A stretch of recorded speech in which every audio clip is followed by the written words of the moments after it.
ಕೊಲೆ ಕೇಸ್ನಲ್ಲಿ ನಟ challenging star D boss Darshan ಅವರನ್ನು ಅರೆಸ್ಟ್ ಮಾಡಲಾಗಿದೆ. ಬೆಂಗಳೂರಿನ ಕಾಮಾಕ್ಷಿಪಾಳ್ಯ ಪೊಲೀಸ್ ಠಾಣೆಯ ಪೊಲೀಸರು ನಟ ದರ್ಶನ್ ಅವರನ್ನು ಅರೆಸ್ಟ್ ಮಾಡಿದ್ದಾರೆ. ದರ್ಶನ್ ಅವರ ಸ್ನೇಹಿತೆ ಪವಿತ್ರ ಗೌಡ ಅವರಿಗೆ ಅಶ್ಲೀಲ ಮೆಸೇಜ್ಗಳನ್ನು ಕಳುಹಿಸ್ತಾ ಇದ್ದಂತಹ ರೇಣುಕಾ ಸ್ವಾಮಿ ಎಂಬಾತನ ಕೊಲೆ ಪ್ರಕರಣಕ್ಕೆ ಸಂಬಂಧಪಟ್ಟ ಹಾಗೆ ನಟ ದರ್ಶನ್ ಮತ್ತು ಉಳಿದ 10 ಮಂದಿಯನ್ನು ಪೊಲೀಸರು ಬಂಧಿಸಿದ್ದಾರೆ. ರೇಣುಕಾ ಸ್ವಾಮಿ ಪವಿತ್ರ ಗೌಡಗೆ ಅಶ್ಲೀಲ ಮೆಸೇಜನ್ನು ಕಳಿಸ್ತಾ ಇದ್ದೆ ಎನ್ನುವಂಥದ್ದು ಪ್ರಮುಖವಾಗಿರುವಂಥ ಆರೋಪ. ಆದರೆ ಈ ಕೊಲೆ ಪ್ರಕರಣ ಬಯಲಾಗಿದ್ದು ಹೇಗೆ, ನಟ ದರ್ಶನ್ ಅರೆಸ್ಟ್ ಆಗಿದ್ದು ಹೇಗೆ? ಜೂನ್ 9ನೇ ತಾರೀಕು ಬೆಳಗ್ಗೆ 9:10 ಕಾಮಾಕ್ಷಿಪಾಳ್ಯ ಪೊಲೀಸ್ ಠಾಣೆಗೆ ಒಂದು ಮಾಹಿತಿ ಸಿಗುತ್ತೆ.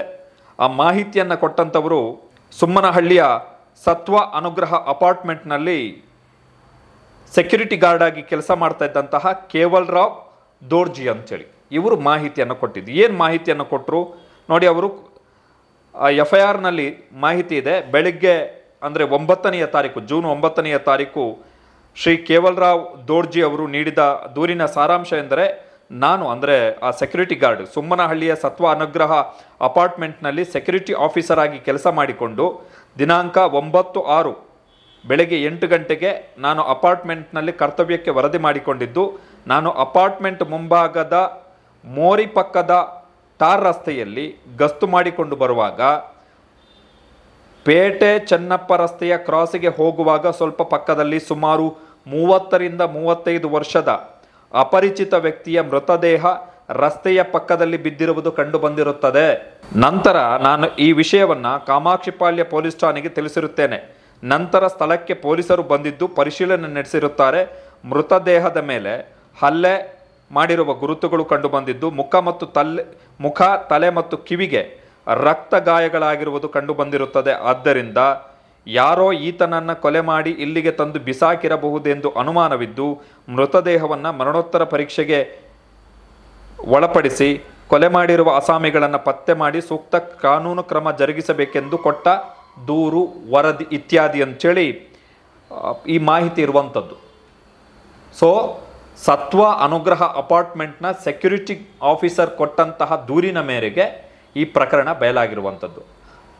ಆ ಅಪಾರ್ಟ್ಮೆಂಟ್ನ ಪಕ್ಕದಲ್ಲಿರುವಂತಹ ಮೋರಿಯಲ್ಲಿ ಅನಾಥವಾಗಿ ಬಿದ್ದಿದ್ದಂಥ ಈ ಶವವನ್ನು ನೋಡಿದ ತಕ್ಷಣ ಆ ಸೆಕ್ಯೂರಿಟಿ ಆಫೀಸರ್ ಕೇವಲ್ ದೋರ್ಜಿ ಅವರು ಕಾಮಾಕ್ಷಿಪಾಳ್ಯ ಪೊಲೀಸ್ ಠಾಣೆಗೆ ಮಾಹಿತಿಯನ್ನು ಕೊಟ್ಟರು. ಪೊಲೀಸರು ಬಂದು ಪರಿಶೀಲನೆ ಮಾಡಿದಂಥ ಸಂದರ್ಭದಲ್ಲಿ ಇದು ಮೇಲ್ನೋಟಕ್ಕೆ ಕೊಲೆ ಕೇಸು ಅಂತೇಳಿ ಪೊಲೀಸರಿಗೆ ಗೊತ್ತಾಯಿತು.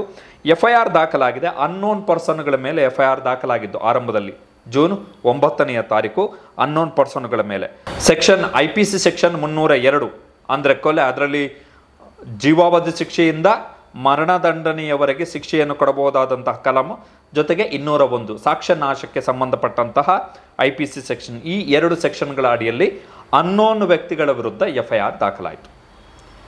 ಈತ ಯಾರು ಅಂತೇಳಿ ಪತ್ತೆ ಹಚ್ಚಿದಂತಹ ಪೊಲೀಸರು, ಈತ ಚಿತ್ರದುರ್ಗದ ಮೂಲದ ರೇಣುಕಾ ಸ್ವಾಮಿ ಎನ್ನುವಂತಹ ಮಾಹಿತಿ ಪೊಲೀಸರಿಗೆ ಸಿಕ್ತು. ಪೊಲೀಸರು ಫರ್ದರ್ ಇನ್ವೆಸ್ಟಿಗೇಷನ್ ಮಾಡುವಂತಹ ಸಂದರ್ಭದಲ್ಲಿ ಗೊತ್ತಾಗಿದ್ದೇನು ಅಂತ ಹೇಳಿದ್ರೆ, ಪವಿತ್ರ ಗೌಡಗೆ ಈತ ಅಶ್ಲೀಲ ಮೆಸೇಜನ್ನು ಕಳುಹಿಸಿದ್ದ, ಆತನಿಗೆ ಬೆದರಿಕೆಯನ್ನು ಹಾಕಿದ್ರು ದರ್ಶನ್ ಅವರು. ಸೊ ದರ್ಶನ್ ಕಡೆಯ ಹುಡುಗರು ಈತನನ್ನು ಕೊಲೆ ಮಾಡಿ ಮೋರಿ ಪಕ್ಕದಲ್ಲಿ ಎಸ್ತಿದ್ದಾರೆ ಎನ್ನುವಂಥ ಆರೋಪದ ಅಡಿಯಲ್ಲಿ ದರ್ಶನ್ ಅವರನ್ನು ಕೂಡ ಕೊಲೆ ಸಂಚಿನ ಆರೋಪದ ಅಡಿಯಲ್ಲಿ ಅವರನ್ನು ಅರೆಸ್ಟ್ ಮಾಡಿ ಇವತ್ತು ಪೊಲೀಸರು ಕರ್ಕೊಬಂದಿದ್ದಾರೆ. ಸೊ ಬಿಗ್ ಡೆವಲಪ್ಮೆಂಟ್ ಸ್ಯಾಂಡಲ್ವುಡ್ನಲ್ಲಿ ಕಳೆದ 2-3 ದಿನಗಳಿಂದ ಆಗ್ತಿರುವಂತಹ ಬೆಳವಣಿಗೆಗಳು ಶುಭ ಸೂಚಕಗಳಲ್ಲ. ಉದಾಹರಣೆಗೆ ಚಂದನ್ ಶೆಟ್ಟಿ ಮತ್ತು Niveditha Gowda divorce case, Yuvaraj divorce case, ಈಗ ನಟ ದರ್ಶನ್. ಮೊದಲ 2 ವಿಷಯಗಳು ಅವರ ವೈಯಕ್ತಿಕ ಜೀವನಕ್ಕೆ ಸಂಬಂಧಪಟ್ಟಂತಹ ವಿಚಾರಗಳು. ಇದು ಕಂಪ್ಲೀಟ್ಲಿ ಡಿಫ್ರೆಂಟ್ ಕೇಸ್. ಇದು ನಟ ದರ್ಶನ್ 2ನೇ ಬಾರಿಗೆ ಜೈಲಿಗೆ ಹೋಗ್ತಿರುವಂತಹ ಪ್ರಕರಣ ಇದು.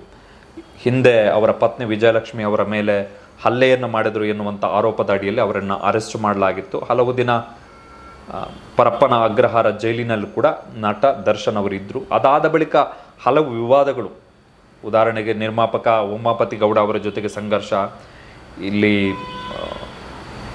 ಸೆಲೆಬ್ರೇಷನ್ ಓವರ್ ಟೈಮ್ ಸಮಯದ ಮಿತಿ ಮೀರಿ ಸೆಲೆಬ್ರೇಷನ್ ಮಾಡಿದ್ರು, ನಿಯಮಗಳನ್ನು ಉಲ್ಲಂಘಿಸಿದ್ರು ಎನ್ನುವಂಥ ವಿಚಾರಕ್ಕೆ ಆ ಸಂಘರ್ಷ ಸುಬ್ರಹ್ಮಣ್ಯ ನಗರ ಪೊಲೀಸ್ ಠಾಣೆಯಲ್ಲಿ ಆದಂತಹ ವಿಚಾರಣೆಗಳು ಅದಾದ ಬಳಿಕ ಈಗ ನಟ ದರ್ಶನ್ ಅವರ ವಿವಾದದ ಪಟ್ಟಿಯನ್ನು ತೆಗೆದು ನೋಡಿದ್ರೆ ಬರೀ ಇಂತಹ ವಿವಾದಗಳೇ ಅವರ ಜೀವನದಲ್ಲಿ ತಗಲಾಕೊಂಡಿರುವಂಥದ್ದು, ಇಂತಹ ವಿವಾದಗಳೇ. ಸೊ ನಟ ದರ್ಶನ್ ಅರೆಸ್ಟ್ ಆಗಿದ್ದಾರೆ ನೋಡಿ. ಅಚ್ಚರಿಯಾಗಿ ಬೆಳಕಿಗೆ ಬಂದಂತಹ ಪ್ರಕರಣ ಇದು.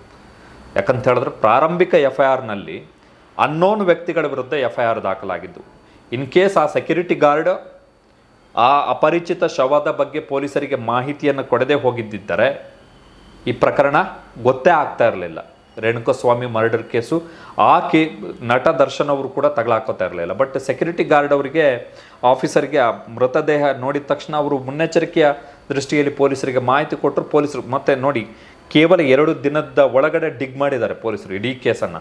ಕಾರಣ ಜೂನ್ 9ನೇ ತಾರೀಕು ಆ ಸೆಕ್ಯೂರಿಟಿ ಆಫೀಸರ್ ಮಾಹಿತಿ ಕೊಟ್ಟಿದ್ದು, ಈ ಥರ ಮೃತದೇಹ ಪತ್ತೆಯಾಗಿದೆ ಅಂಥೇಳಿ. ಇವತ್ತು ಬೆಳಿಗ್ಗೆ ಅಷ್ಟೊತ್ತಿಗೆ ಕಾಮಾಕ್ಷಿಪಾಳ್ಯ ಪೊಲೀಸರು ನಟ ದರ್ಶನ್ ಅವರನ್ನು ಅರೆಸ್ಟ್ ಮಾಡಿಬಿಟ್ಟಿದ್ದಾರೆ. ಅಂದರೆ ಎವಿಡೆನ್ಸ್ ಕೋಆರ್ಡಿನೇಷನ್ ಮಾಡಿಕೊಂಡು ಅದಕ್ಕೆ ಬೇಕಾದಂತಹ ಪೂರಕವಾದಂತಹ ಸಾಕ್ಷ್ಯಗಳನ್ನು, ನಟ ದರ್ಶನ್ ಜನಪ್ರಿಯ ವ್ಯಕ್ತಿ, ಸೆಲೆಬ್ರಿಟಿ ಆಗಿರೋದ್ರಿಂದ ಸುಮ್ಮನೆ ಪೊಲೀಸರು ವಿದೌಟ್ ವೆರಿ ಕಾಂಕ್ರೀಟ್ ಎವಿಡೆನ್ಸ್, ಅತ್ಯಂತ ಬಲಿಷ್ಠವಾದಂತಹ ಸದೃಢವಾದಂತಹ ಸಾಕ್ಷ್ಯಗಳಿಲ್ಲದೆ ಅರೆಸ್ಟ್ ಮಾಡೋಕ್ಕಾಗಲ್ಲ. ಸೊ ಅರೆಸ್ಟ್ ಮಾಡಿದ್ದಾರೆ ನಟ ದರ್ಶನ್ ಅವರನ್ನು ಪೊಲೀಸರು.